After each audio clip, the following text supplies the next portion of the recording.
Friends and well wishers, ಹೇಗಿದ್ದೀರಾ? ಇವತ್ತು ನಾನೊಂದು ಸ್ಥಳಕ್ಕೆ ಬಂದಿದ್ದೀನಿ. ಈ ಸ್ಥಳ ನಮ್ಮ ಕರ್ನಾಟಕ ರಾಜ್ಯದ ಗಡಿಗೆ ಹೊಂದ್ಕೊಂಡಂಗಿದೆ. ಈ ಸ್ಥಳ ಆಂಧ್ರ ಪ್ರದೇಶದ ಕರ್ನೂಲು ಜಿಲ್ಲೆಯ ಅದೋನಿ ತಾಲೂಕಲ್ಲಿದೆ. ನಾನು ಹೇಳ್ತಿರೋ ಪುಣ್ಯಕ್ಷೇತ್ರ ಬೇರೆ ಯಾವುದೂ ಅಲ್ಲ, ಅದು ಶ್ರೀ ರಾಘವೇಂದ್ರ ಸ್ವಾಮಿಗಳು ವೃಂದಾವನಸ್ಥರಾದ ಮಂತ್ರಾಲಯ ಕ್ಷೇತ್ರದ ಬಗ್ಗೆ ಇವತ್ತಿನ ವಿಡಿಯೋದಲ್ಲಿ ನಾನು ಮಂತ್ರಾಲಯ ಕ್ಷೇತ್ರದ ಬಗ್ಗೆ ಮಾಹಿತಿಯನ್ನು ನಿಮ್ಮ ಮುಂದೆ ಹಂಚ್ಕೊಳ್ತಾ ಇದ್ದೀನಿ. Hi friends and well wishers, travel world Pradeep YouTube ಚಾನಲ್ನ ಹೊಸ ವಿಡಿಯೋಗೆ ತಮ್ಮೆಲ್ಲರಿಗೂ ಸುಸ್ವಾಗತ.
ಎಂಬ ಪುಣ್ಯಕ್ಷೇತ್ರ ತುಂಗಭದ್ರಾ ನದಿ ತೀರದಲ್ಲಿದೆ. ಈ ಪುಣ್ಯಕ್ಷೇತ್ರದಲ್ಲಿ ಶ್ರೀ ರಾಯರು ವೃಂದಾವನಸ್ಥರಾದ ಸ್ಥಳದಲ್ಲಿ ದೇವಾಲಯವನ್ನು ನಿರ್ಮಾಣ ಮಾಡಿರ್ತಾರೆ. ರಾಘವೇಂದ್ರ ಸ್ವಾಮಿ ಅಥವಾ ಶ್ರೀ ರಾಯರನ್ನು ಶ್ರೀ ರಾಘವೇಂದ್ರ ತೀರ್ಥರು ಅಂತ ಭಕ್ತಾದಿಗಳು ಕರೀತಾರೆ. ಈ ಸ್ಥಳದಲ್ಲಿ ರಾಘವೇಂದ್ರ ಮಠ ಹಾಗೂ ಅನೇಕ ದೇವಾಲಯಗಳು ತುಂಗಭದ್ರಾ ನದಿ ತೀರದ ಕಡೆ ಇದೆ. ಮೊದಲನೇ ಬಾರಿಗೆ ಮಂತ್ರಾಲಯಕ್ಕೆ ಭೇಟಿ ಕೊಟ್ಟಿದ್ದು 35 ವರ್ಷದ ಹಿಂದೆ. ಆಗ ನನಗೆ ಬರೀ 5 ವರ್ಷ. ಈಗ ನಾನು 2ನೇ ಬಾರಿ ಮಂತ್ರಾಲಯಕ್ಕೆ ಭೇಟಿ ಕೊಡ್ತಾ ಇದ್ದೀನಿ. ಈಗ ನನಗೆ 40 ವರ್ಷ. ವೀಕ್ಷಕರೇ, ಸ್ನೇಹಿತರೆ ಹಾಗೂ ವೀಕ್ಷಕರೇ, ಮಂತ್ರಾಲಯಕ್ಕೆ ಭೇಟಿ ಕೊಟ್ಟು ನಾನು ರಾಯರ ದರ್ಶನ ಪಡಿಬೇಕು ಅಂದ್ಕೊಂಡಿದ್ದೆ. ಆದರೆ ನಾನು ಮಂತ್ರಾಲಯದ ಬ್ಲಾಗ್ ಮಾಡ್ತೀನಿ ಅಂತ ಖಂಡಿತ ಅಂದ್ಕೊಂಡಿರಲಿಲ್ಲ.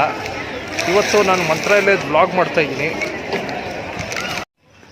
ನನ್ನ ಆತ್ಮೀಯ ಸ್ನೇಹಿತರೆ ಹಾಗೂ ವೀಕ್ಷಕರಿಗೆ ಒಂದು ಮನವಿ ಮಾಡ್ಕೊತಾ ಇದ್ದೀನಿ.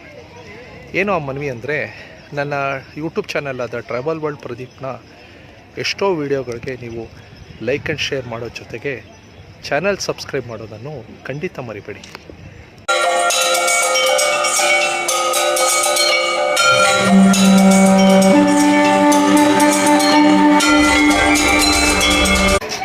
ಎದುರುಗಡೆ ನೀವು ನೋಡ್ತಾ ಇದ್ದೀರಲ್ಲ, ಅದು ತುಂಗಭದ್ರಾ ನದಿ ವೀಕ್ಷಕರೇ. ಹಾಗೂ ಈ ನದಿ ನೋಡೋಕ್ಕೆ ಮುಂಚೆ ಈ ಮಂತ್ರಾಲಯ ದೇವಾಲಯದ್ದು ಶಾಪ್ಸ್ಗಳು ಇಲ್ಲಿ ನೋಡ್ಬೋದು. ಎಲ್ಲ ದೇವರ ಸಾಮಗ್ರಿ ಹಾಗೂ ಸಣ್ಣ ಪುಟ್ಟ ಅಂಗಡಿ ಇರೋದು ನಾವು ಇಲ್ಲಿ ಕಾಣ್ಬೋದು ವೀಕ್ಷಕರೇ.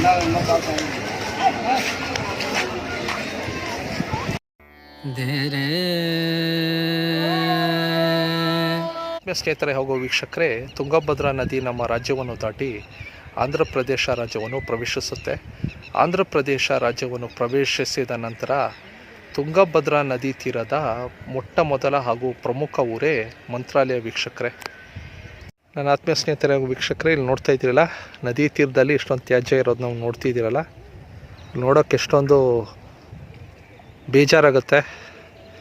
ಇಷ್ಟೊಂದು ತ್ಯಾಜ್ಯ ನದಿ ತೀರದಲ್ಲಿ ಇದೆ ಅಂದಮೇಲೆ ಇನ್ನು ದೊಡ್ಡ ದೊಡ್ಡ ನಗರ, ದೊಡ್ಡ ದೊಡ್ಡ ಪಟ್ಟಣ ನದಿ ತೀರದಲ್ಲಿದ್ದು ಇಷ್ಟೊಂದು ತ್ಯಾಜ್ಯ ಇದ್ದರೆ ಇಮ್ಯಾಜಿನ್ ಮಾಡ್ಕೊಳ್ಳೋಕ್ಕೆ ಕಷ್ಟ ಆಗುತ್ತೆ. ಇದು ತುಂಗಭದ್ರಾ ನದಿ, ಹಾಗೂ ಇದು ತುಂಗಭದ್ರಾ ನದಿಗೆ ಬಳಸೋ ತೆಪ್ಪ ವೀಕ್ಷಕರೇ. ನಾನು ತುಂಗಭದ್ರಾ ನದಿ ತೀರದ ಕಡೆ ನಾನು ನಿಂತಿದ್ದೀನಿ.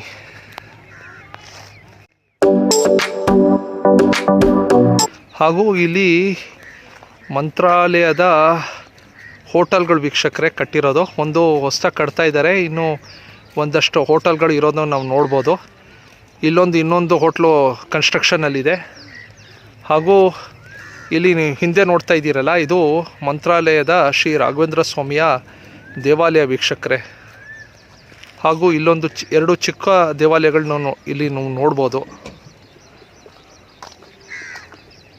ಮತ್ತು ಅಲ್ಲೊಂದು ಕಡೆ ಒಂದು ಬಿಲ್ಡಿಂಗ್ ಇರೋದು ನೀವು ನೋಡ್ಬೋದು ವೀಕ್ಷಕರೇ, ಹೈ ಟೆನ್ಷನ್ ವೈರ್ ಇರೋ ಕಡೆ. ಈ ಪುಣ್ಯಕ್ಷೇತ್ರ ನಮ್ಮ ರಾಜ್ಯದ ರಾಯಚೂರು ಜಿಲ್ಲೆಯ ಗಡಿಗೆ ಹೊಂದ್ಕೊಂಡಂಗಿದೆ.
ನೀವು ನೋಡ್ತಾ ಇದ್ದೀರಲ್ಲ ವೀಕ್ಷಕರೇ, ಇದು ಮಂಚಾಲಮ್ಮ ದೇವಿಯ ಸನ್ನಿಧಿ. ಹಾಗೂ ಮಂಚಾಲಮ್ಮ, ಈ ನದವಡ್ಸ್ ಹೇಳಬೇಕು ಅಂದರೆ ಮಂಚಾಲಮ್ಮ ಅಮ್ಮನವರ ದೇವಾಲಯ.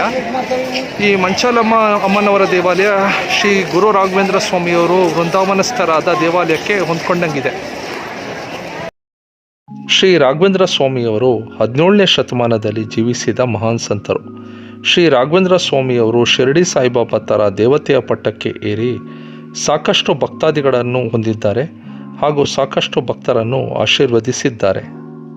ಶ್ರೀ ರಾಘವೇಂದ್ರ ಸ್ವಾಮಿಯ ಭಕ್ತಾದಿಗಳು ನಮಗೆ ನಮ್ಮ ಕರ್ನಾಟಕ ರಾಜ್ಯ ಮಾತ್ರವಲ್ಲದೆ ನೆರೆಯ ಆಂಧ್ರ ಪ್ರದೇಶ ರಾಜ್ಯ, ತೆಲಂಗಾಣ ರಾಜ್ಯ ಹಾಗೂ ತಮಿಳುನಾಡು ರಾಜ್ಯದಲ್ಲಿ ಭಕ್ತಾದಿಗಳನ್ನು ಹೊಂದಿದ್ದಾರೆ. ಶ್ರೀ ಗುರು ರಾಘವೇಂದ್ರ ಸ್ವಾಮಿಗಳ ಕುರಿತು ಅನೇಕ ಚಲನಚಿತ್ರಗಳು ಹಾಗೂ ಧಾರಾವಾಹಿಗಳನ್ನು ಮಾಡಿರ್ತಾರೆ. ಇತ್ತೀಚೆಗೆ ಜಿ ಕನ್ನಡದಲ್ಲಿ ಟೆಲಿಕಾಸ್ಟ್ ಆಗ್ತಾ ಇರೋ ಶ್ರೀ ರಾಘವೇಂದ್ರ ಮಹಾತ್ಮೆ ಸೀರಿಯಲ್ ಶ್ರೀ ರಾಘವೇಂದ್ರ ಸ್ವಾಮಿಯವರ ಜೀವನಗಾಥೆಯನ್ನು ಅಚ್ಚುಕಟ್ಟಾಗಿ ಪ್ರೆಸೆಂಟ್ ಮಾಡಿರ್ತಾರೆ. ಈ ಸೀರಿಯಲ್ ಟೈಮಿಂಗ್ಸ್ ಸಾಟರ್ಡೆ ಮತ್ತು ಸಂಡೇ 6 ಗಂಟೆಯಿಂದ 7 ಗಂಟೆ ವೀಕ್ಷಕರೇ. ಈ ಧಾರಾವಾಹಿ ಚೆನ್ನಾಗಿ ಮೂಡಿ ಬರ್ತಾ ಇದೆ. ನಾನು ಕೂಡ ನಮ್ಮ ಅಪ್ಪ ಅಮ್ಮ ಜೊತೆ ಈ ಧಾರಾವಾಹಿ ವೀಕ್ಷಿಸ್ತಾ ಇದ್ದೀನಿ. ಈ ಸೀರಿಯಲ್ ಟೈಮಿಂಗ್ಸ್ನು ನಾನು ಸ್ಕ್ರೀನಲ್ಲಿ ಹಾಕ್ತಾ ಇದ್ದೀನಿ. ಶ್ರೀ ರಾಯರ ಅಥವಾ ಶ್ರೀ ರಾಘವೇಂದ್ರ ಸ್ವಾಮಿಗಳ ಜೀವನದ ಕಥೆಯನ್ನು ಈಗ ನಾನು ನಿಮ್ಮ ಮುಂದೆ ಹಂಚಿಕೊಳ್ತಾ ಇದ್ದೀನಿ. ಶ್ರೀ ಗುರು ರಾಘವೇಂದ್ರ ಸ್ವಾಮಿ ಅಥವಾ ರಾಯರು ಕ್ರಿಸ್ತಶಕ 1595ನೇ ಇಸ್ವಿಯಲ್ಲಿ ತಮಿಳುನಾಡು ರಾಜ್ಯದ ಕಡಲೂರು ಜಿಲ್ಲೆಯ ಭುವನಗಿರಿಯಲ್ಲಿ ಜನಿಸಿದರು. ಶ್ರೀ ರಾಘವೇಂದ್ರ ಸ್ವಾಮಿಗಳು ಹಿಂದಿನ ಜನ್ಮದಲ್ಲಿ ಶ್ರೀ ವ್ಯಾಸರಾಯರಾಗಿ ವಿಜಯನಗರ ಸಾಮ್ರಾಜ್ಯದ ರಾಜಗುರು ಆಗಿರ್ತಾರೆ. ದ್ವಾಪರ ಯುಗದಲ್ಲಿ ಬಹಲಿಕ ಮಹಾರಾಜರಾಗಿ,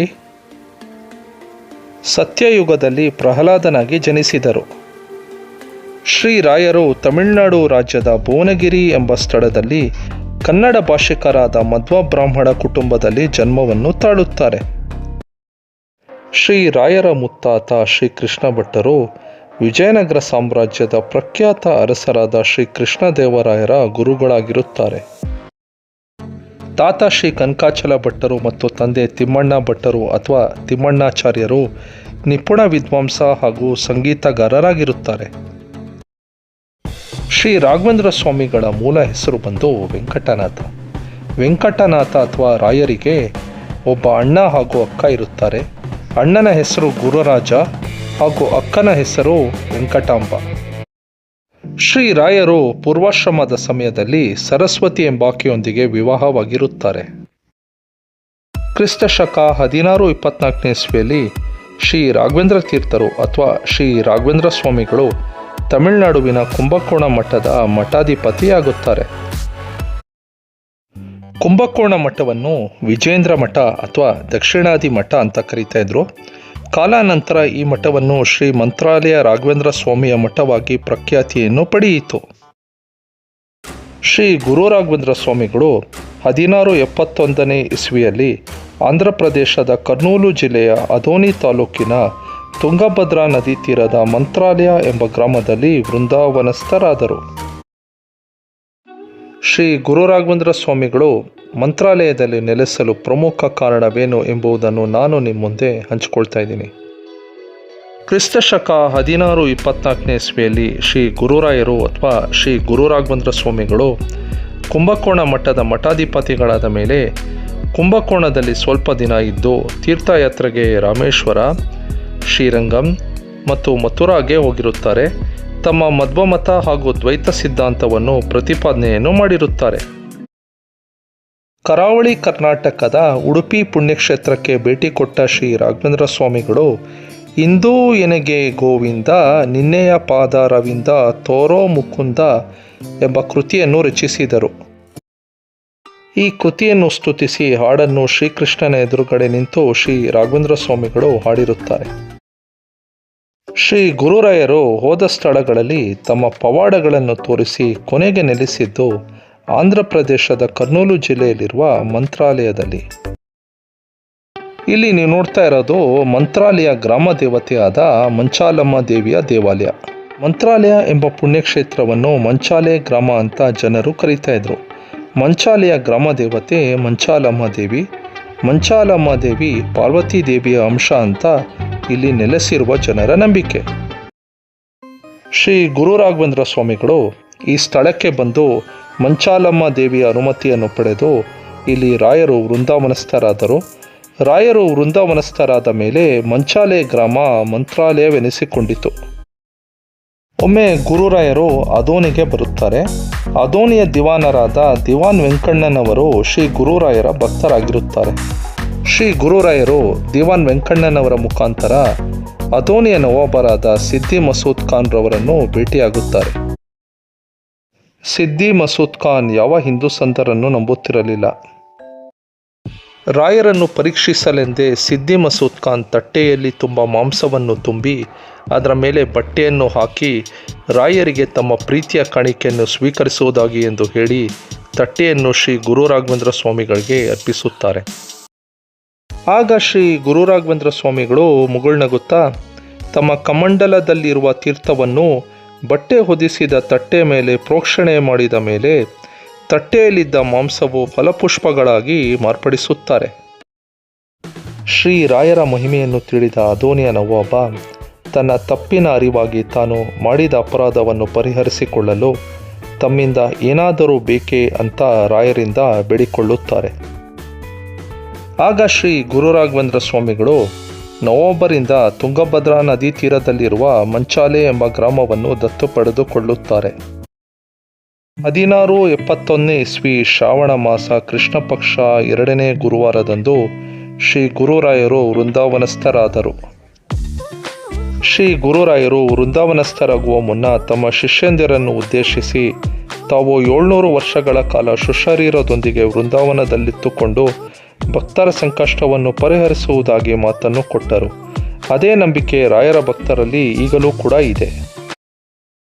ಶ್ರೀ ಗುರುರಾಯರು ವೃಂದಾವನ ಪ್ರವೇಶಿಸಿದ ದಿನವನ್ನೇ ಆರಾಧನಾ ದಿನ ಅಥವಾ ಶ್ರೀ ರಾಯರ ಪುಣ್ಯ ದಿನವಾಗಿ ಭಕ್ತಾದಿಗಳು ತುಂಬು ಭಕ್ತಿಯಿಂದ ಆಚರಿಸುತ್ತಾರೆ.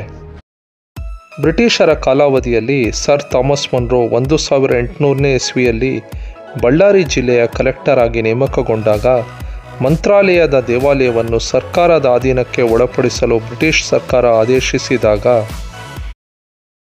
ಸರ್ ಥಾಮಸ್ ಮನ್ರೋ ಮಂತ್ರಾಲಯ ದೇವಾಲಯದ ಶ್ರೀ ರಾಯರ ವೃಂದಾವನಕ್ಕೆ ಬಂದಾಗ ತಮಗೆ ಅರಿವಿಲ್ಲದಂತೆ ತಮ್ಮ ಪಾದರಕ್ಷೆಗಳನ್ನು ದೇವಾಲಯದ ಆಚೆ ಇಟ್ಟು ವೃಂದಾವನ ಇರೋ ದೇವಾಲಯದ ಒಳಗೆ ಹೋದಾಗ ತನ್ನ ತಲೆ ಮೇಲಿದ್ದ ಕ್ಯಾಪನ್ನು ತೆಗೆದು ಆಗ ಮುನ್ರೋ ಅವರಿಗೆ ಆಶ್ಚರ್ಯವಾಗಿದ್ದೇನೆಂದರೆ ಶ್ರೀ ಗುರುರಾಯರು ವೃಂದಾವನದ ಮಧ್ಯಭಾಗದಿಂದಲೇ ಮುನ್ರೋ ಅವರಿಗೆ ಮಂತ್ರಾಲಯದ ದೇವಾಲಯವನ್ನು ಸರ್ಕಾರದ ಅಧೀನಕ್ಕೆ ಒಳಪಡಿಸದಂತೆ ಆದೇಶವನ್ನು ನೀಡುತ್ತಾರೆ.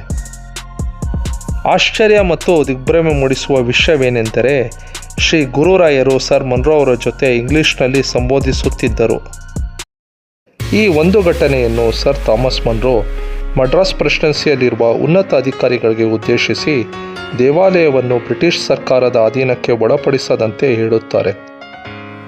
ಕಳೆದ 348 ವರ್ಷಗಳಿಂದ ತಮ್ಮ ತಪಸ್ಸಿನ ಫಲವನ್ನು ತಮ್ಮ ಭಕ್ತಾದಿಗಳಿಗೆ ಶ್ರೀ ಗುರುರಾಯರು ಹಂಚಿಕೊಂಡು ಬರುತ್ತಿದ್ದು ಇನ್ನೂ 352 ವರ್ಷಗಳ ಕಾಲ ಶ್ರೀ ಗುರುರಾಯರ ಆಶೀರ್ವಾದ ರಾಯರ ಭಕ್ತರಿಗೆ ನಿಸ್ಸಂದೇಹವಾಗಿ ದೊರೆಯುವುದಾಗಿ ಅಂತ ಹೇಳ್ತಾ ಇವತ್ತಿನ ವಿಡಿಯೋ ಮುಗಿಸೋ ಸಮಯ ಬಂತು. ಆತ್ಮೀಯ ಸ್ನೇಹಿತರೆ ಹಾಗೂ ವೀಕ್ಷಕರಿಗೆ ನಾನು ಕೇಳ್ಕೊಳ್ಳೋದೇನೆಂದರೆ, ಈ ವಿಡಿಯೋ ನಿಮ್ಗೆ ಇಷ್ಟ ಆಗಿದ್ದರೆ ತಮ್ಮ ಅನಿಸಿಕೆ ಅಭಿಪ್ರಾಯಗಳನ್ನು ಕಾಮೆಂಟ್ ಬಾಕ್ಸಲ್ಲಿ ತಿಳಿಸಿ. ಈ ವಿಡಿಯೋ ನಿಮ್ಗೆ ಇಷ್ಟ ಆಗಿದ್ದರೆ ದಯವಿಟ್ಟು ಈ ವಿಡಿಯೋವನ್ನು ಲೈಕ್ ಆ್ಯಂಡ್ ಶೇರ್ ಮಾಡಿ ಹಾಗೂ ಚಾನಲ್ ಸಬ್ಸ್ಕ್ರೈಬ್ ಮಾಡೋದನ್ನು ಖಂಡಿತ ಮರಿಬೇಡಿ. Until then, with lots of love, bye.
ರಾಯರಿದ್ದಾರೆ. ಓಂ ಗುರು ರಾಘವೇಂದ್ರಾಯ ನಮಃ.